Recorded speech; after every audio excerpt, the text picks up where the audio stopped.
Bam! Jayson Waller here, True Underdog Podcast. And Underdogs, I have got an amazing show today, but I want to give an announcement real quick as we're going to the show. Top 3 podcasts. I want to appreciate all the listeners and followers out there. We passed Gary Vee. I love Gary Vee, but we're number 3 coming for that number 1 spot. And part of that is bringing guests on like we have today. This woman right here is a badass person. She is a leader. She's an entrepreneur. She's an angel investor. She's an author. She was on the show 2 Minute Drill with me. She's inspiring. She's motivating. She kicks ass and asks questions later. Kim Perell, how are you doing? Hey, Jayson. So happy to be here with you. Congratulations, number 3, working your way up to number 1, baby. I'm trying, yeah. So how have you been? I've been great. I'm in New York this week. It's beautiful. The city's bopping. Oh, that's so good. And then I came to see you when I was in Florida. You've got a beautiful family, a beautiful home. How is it moving from California to Florida? You loving it yet? I love it.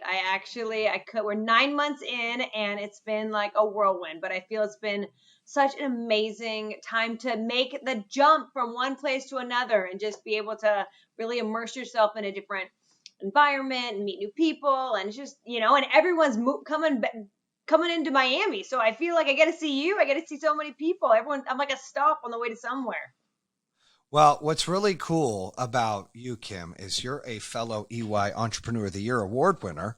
So to me, that's kind of like a group that we're in.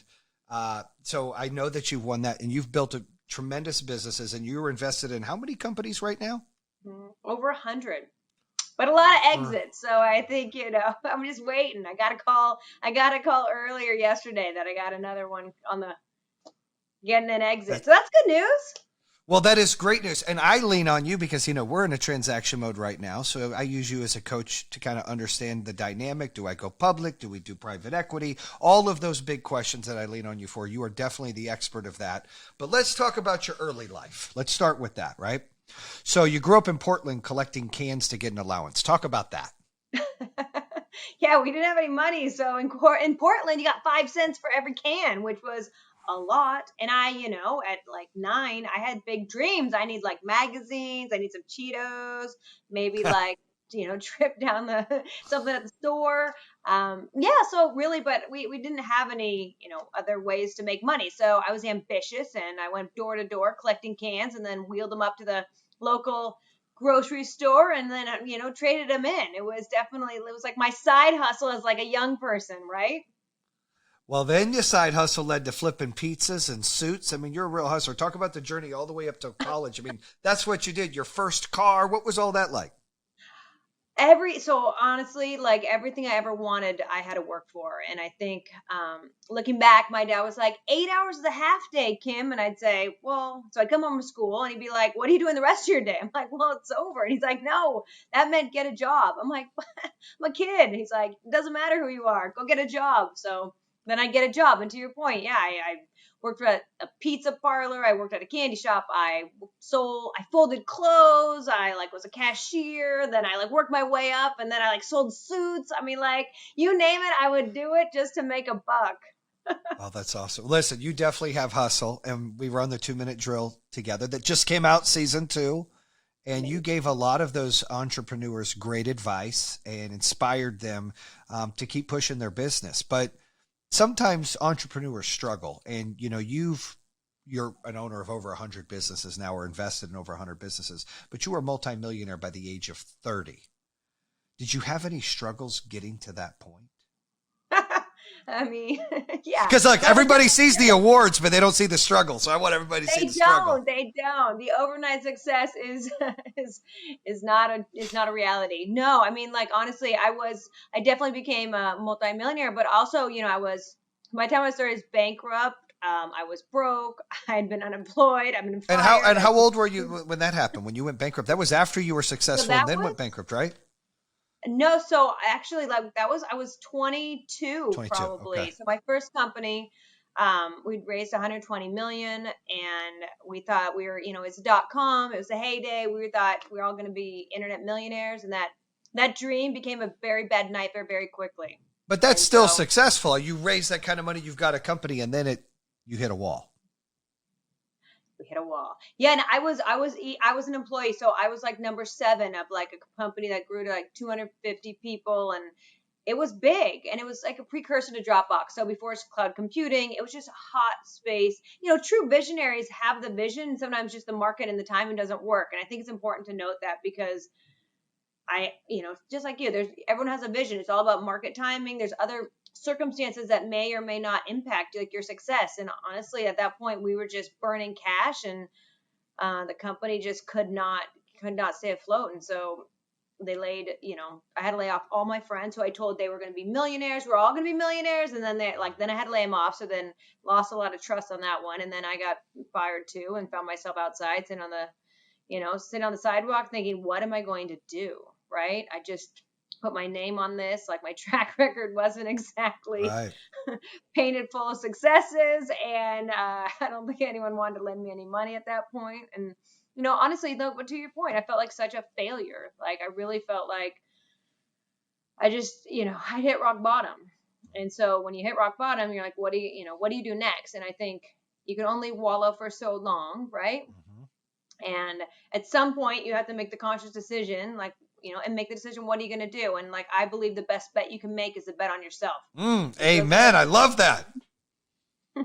Yeah. Well, it's like, what are you going to do? I'd already hit rock bottom, so there's nowhere else to go. So I'm like, okay, well, the only place to go is up. So I took a leap, like a life-changing leap into entrepreneurship. And that's where, like, that was a game changer for me. And, everyone's like, get a real job. And it's like, well, I just had a real job. So there was no security in my real job. And so I might as well find something that I actually had control of, or at least, my own personal belief I had control of it, right? When you start your own company, the buck stops with you. There's no one you can blame. There's, like, it's just, it's the end. And I felt like I was happy to take on that pressure, because at least if it didn't work out again, I can only blame myself. Yeah, because you controlled your destiny. And one thing you just said for the listeners and viewers out there is you took a leap. A lot of people are scared to take that leap. A lot of people would have hit bottom and just kind of quit on themselves and just went and did the everyday job. I always think of the guy at Dunkin' Donuts. Remember the old commercials? I've got to go make the donuts. Like, a lot of people want to live like that because they're scared of failure, and they're scared to take that leap, which you took a leap. The first time it failed, and then you took another leap on yourself rather than being part of something with somebody else, and you grew it from the bottom up. Talk about that. You grew this company, and then you ended up selling it for, it was $235 million or something, right? Yeah. It was definitely a journey. So again, I don't think the road to success is a straight line. I tell everybody there's no elevator. You got to take the stairs, and it's like, oh, I fall. You got to keep going. There's no elevator. Yeah, so it was definitely a journey trying to get to the top. And honestly, I don't think you ever really, what is the top anyway, right? Like, I think it's just a matter of an accomplishment. It's like, for me, it's just doing what you love, and like having the belief in yourself, and like this big idea and this passion, and creating it. And honestly, it was hard. And I think that's really important. Like I said, at my kitchen table, everyone has a kitchen table.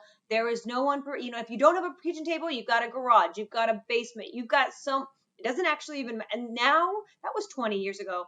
It's never been easier to start something. And I really believe if you have the ambition, you can, if you really believe in it, you can achieve that. So it's like, if I can start at my kitchen and go all the way up, so can you, right? And I think that's really important to remember. It's like I started with nothing, less than nothing, because I had a track record of bankruptcy, so that wasn't helping me. But I definitely crawled my way back up. And nothing, the transition of you running your company was Amobee, right? What were the challenges you ran, that you ran into before you got to the point where you could sell the company? Oh my gosh. Well, originally the challenges we had was we hadn't any cash, right? So that was a challenge. And that's hard to do stuff without cash. People need to understand that. You can. It's like people say that, how do I start something without any money? Well, it takes a lot of hard work and a lot of hustle, right? So it's like I was, and it's a good thing. I think from me, like going back to my dad's, like 8 hours a half day. So 16 hours, like I was putting in and day out. Like I was, just determined to be successful. And I think that like relentless determination and then ambition, like you find like a path leads to a path. So it's like finding that path to success and understanding, even if you hit the roadblock, like to your point, there's no elevator. Start taking the stairs, start walking, right? Well, let's talk about the rise of women entrepreneurs. I mean, especially during the pandemic, I've seen so many awesome females step up, take that leap that you took. Where do you think we are right now for female entrepreneurs, and where do you think we're trending? I mean, honestly, I think, it's hard. I think pandemic, I have 4 kids. So it's been hard. And I think for females and female entrepreneurs, just trying to start a business while during the pandemic and you have your kids at home and depending on the ages, you're homeschooling is so much that I actually think it's probably one of the hardest times for a woman to start, depending on the support system and, other circumstances. So, but I think the opportunity has never been better.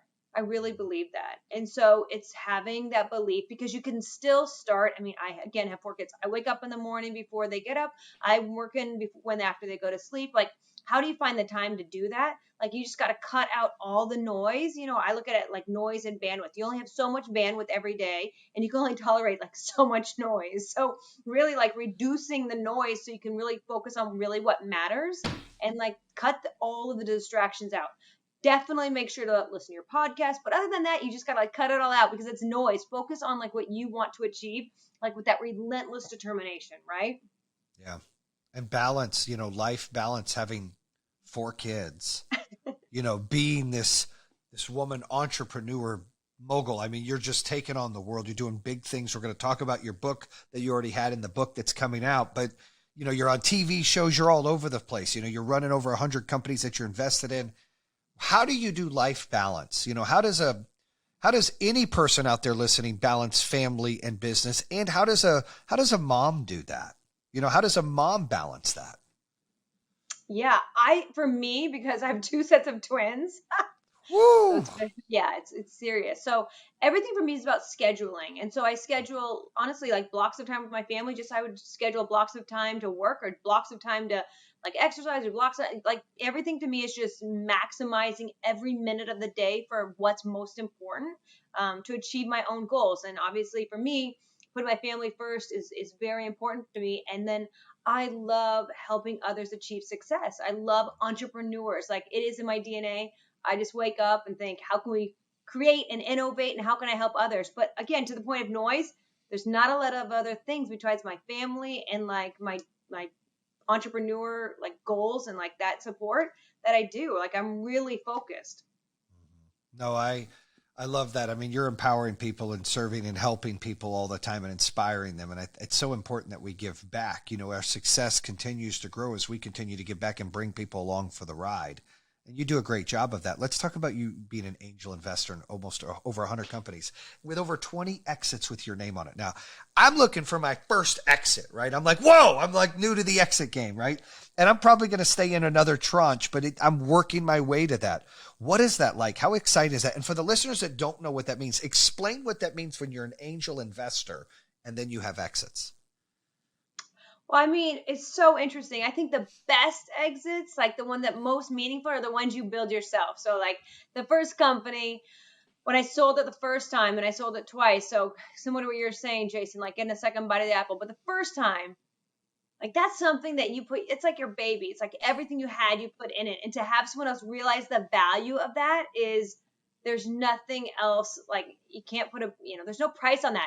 I do remember I actually sold and like it hit when I was in Vegas and I went to the ATM machine and like it exceeded like the numbers that were on the little like ticket it gives you. And I was like, it was just like one of those things that you'll never forget. Like, oh my gosh, I can't even believe like I never in the world like thought it was going to be this great or big or just like so grateful. Right. But Yeah.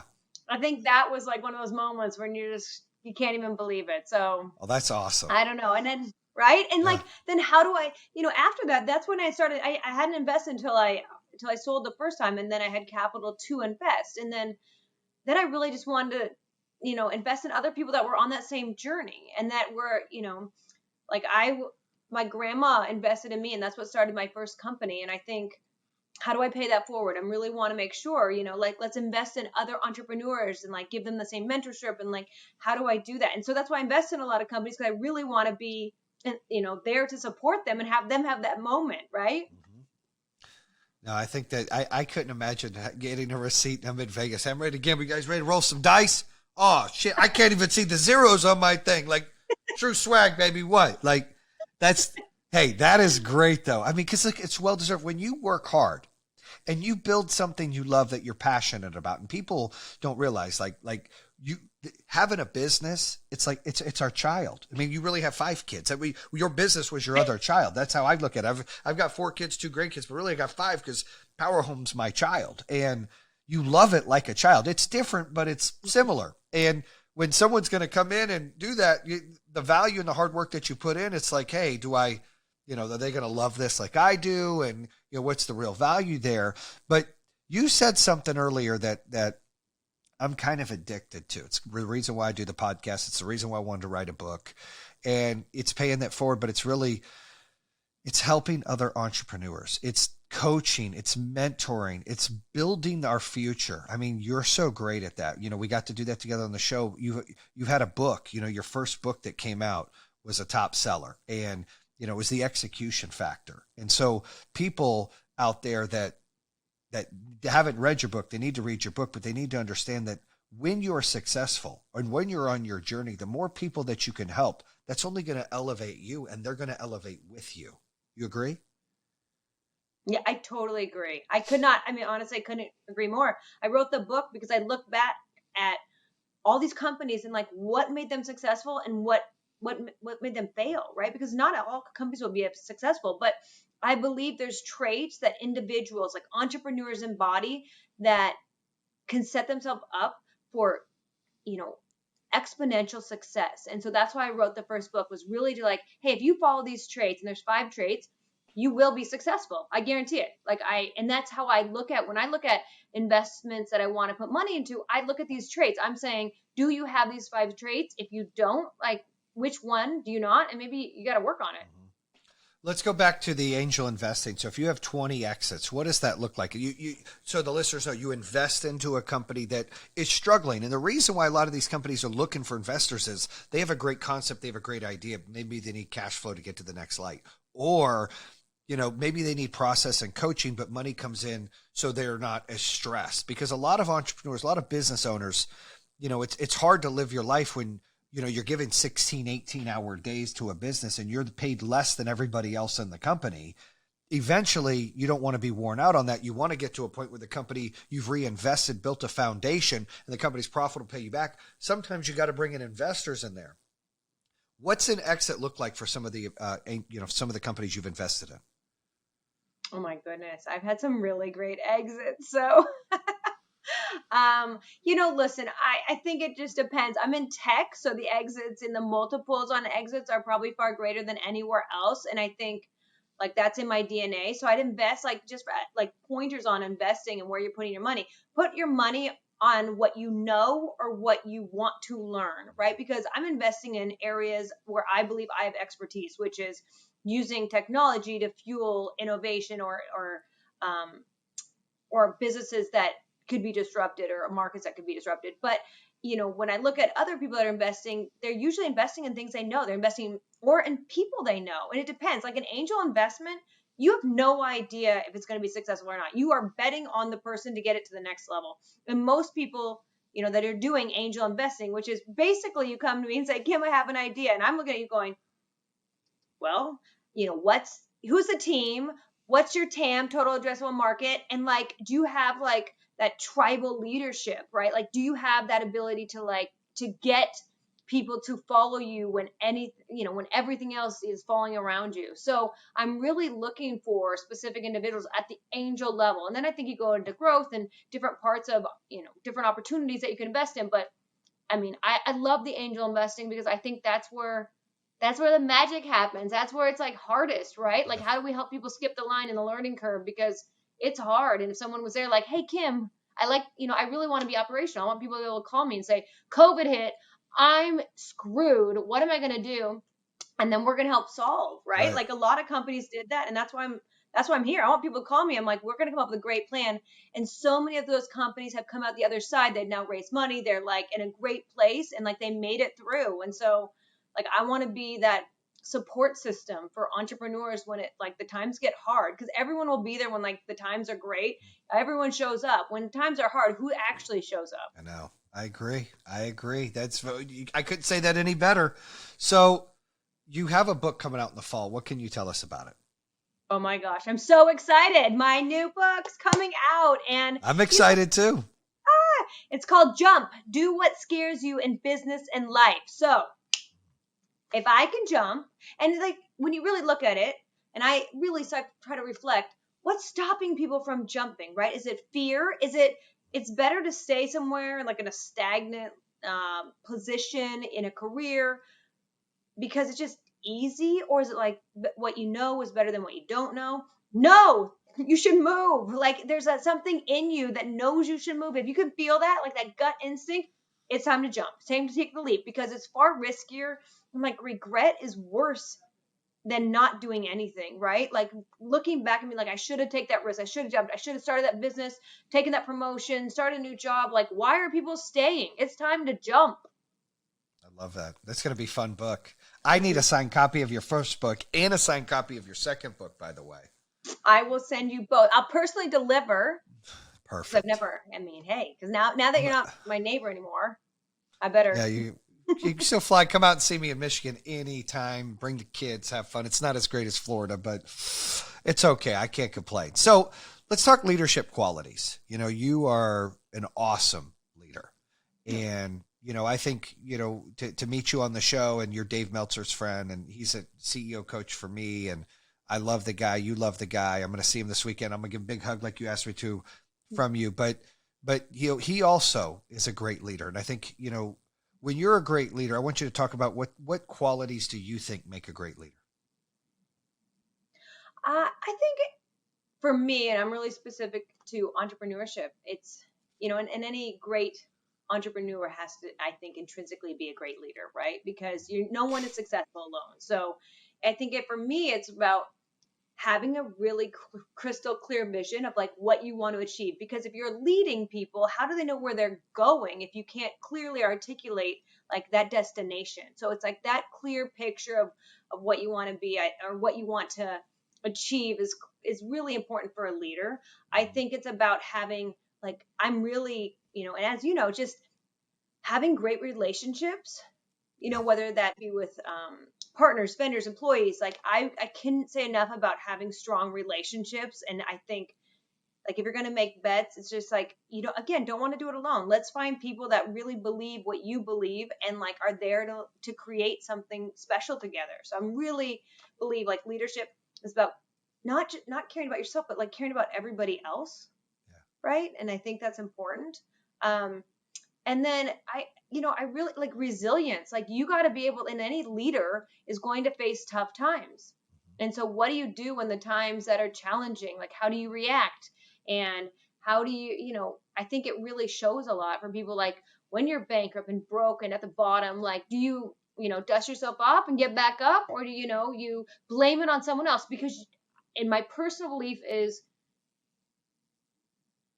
you can only blame yourself. Like there are circumstances. Everyone has circumstances. Like everyone, bad things happen. I totally agree. But, you have to be able to look at yourself and say, what can I do now? What can I do? Not like, so many people in my experience spend time complaining about what like a victim. You're not a victim. You have the power to choose. You have the power to make that jump. You just have to make the choice. Mm-hmm. And I think like that choice is yours, right? Yeah. It reminds me of my co-host I always used to have on, John LeBlanc. He asked me if I knew what the difference was between a buffalo and a cow. Do you? No. Oh, it's a good one though. So when the storm's coming, Kim, a cow runs from the storm and the storm stays over the cow longer. But when a storm's coming, a buffalo runs right through it. Therefore, it conquers the storm, and it's a lot shorter pain. It goes right through the storm. And in life, you want to try to be a buffalo. And kind of what you talked about are those leadership qualities of being resilient and getting back up and dusting yourself off and taking it to the next level and not taking no for an answer or making excuses. We all have our own stuff, our own shit. That's what happens. We all have it. That's life. Life is like, I'm not great at golf. I suck. But when I golf, there's a sand bunker, there's out of bounds, there's all kinds of stuff. That's life. And I think when we try to be a buffalo, I love when he said that to me. I was like, dude, that's one of the coolest things I've ever heard. But I think about that when a storm's coming or when a problem's coming. Am I going to run from it, let it chase me and make myself miserable? Or am I going to run right through it and get it over with? And that's what it reminded me of when you said that. You know, it's kind of inspiring. I love that. Isn't that great? That was a John LeBlanc quote. That wasn't my quote. That. It's great. But I think it's totally to your point, right? As a leader, it's like start training. If you want to be a great leader, start training for setbacks. Put yourself in positions where you're going to get rejected all the time. It's like people reject me all the time, and like it's kind of normalized, right? Like I've failed. Like honestly, like nothing shocks me because I've actually been on the other side, and like now I know that I can, like whatever happens, I'm going to be okay. Well, hey, I'm excited to continue to do great things with you, Kim, because you are freaking amazing. How can the people find you? What do you got coming on? Like, what do you got going on in the next year or two? And how can they find you and follow you? Oh my goodness. I've got so many great things happening. So number one, please visit my website, kimperell.com. You'll see all of the great things I've got going on. I've got a partnership with Entrepreneur about how to start a side hustle. I've got a new program, 6 weeks to start your own business. So really focus on empowering entrepreneurs. And then my new book's coming out November 2nd. So it will be on pre-sale soon. But really, you know, I'm just here to support anyone who has a dream and wants to achieve something great. Like I would love to help mentor you and help you through that process. So please let me know. Count me down for about 150 to 200 books for our team. I'm going to hand it to all the leadership, you know, we have 2,000 employees. So go ahead and count me down. Send me the link for the pre-order because I know our team would love that book and it's going to be exciting for them as well. We love to have inspirational people out there, authors out there to really motivate and elevate the team. And it's so good. You mentioned earlier before the thing, like people, hang out, like people to keep pushing people and elevating people up. And I think a message they hear from me feels good, but they hear from me all the time. And a message they hear from you could feel better in a different way and excite them. And it's kind of what I like to make sure the culture at Power Home is like that. They have entrepreneur minds so they can continue to help build that movement. So I'm in for about 200 books. Put me down for that, by the way. Thanks, Jayson. I love it. Well, personally, let's talk to the team. Let's that's see right. what's happening over there, right? Absolutely. I am super excited. We're going to have to get together soon. And then are you doing any of the office hours with David Meltzer? I don't know. I'm sure I will. You know, I'm here to support. So in any way, yes, I love David, and he's just such an inspiring individual, huh? I'll be in California filming with him doing that July 11th to the 16th. But I didn't know if you'd be in town then. But if not, I'm going to come see you in Florida sooner than later. Okay, well, come see me soon, my friend. I will. Thank you. That's a wrap. Thank you, Kim Perell. Bam! And that concludes another episode here on True Underdog. If you're interested in hearing more, make sure you subscribe at iHeartRadio, Spotify, Apple Podcasts, or the YouTube channel. You can always visit TrueUnderdog.com. Subscribe to all of them. Make sure you check out our newest episodes coming out on Mondays and Thursdays. True Underdog, baby. Bam!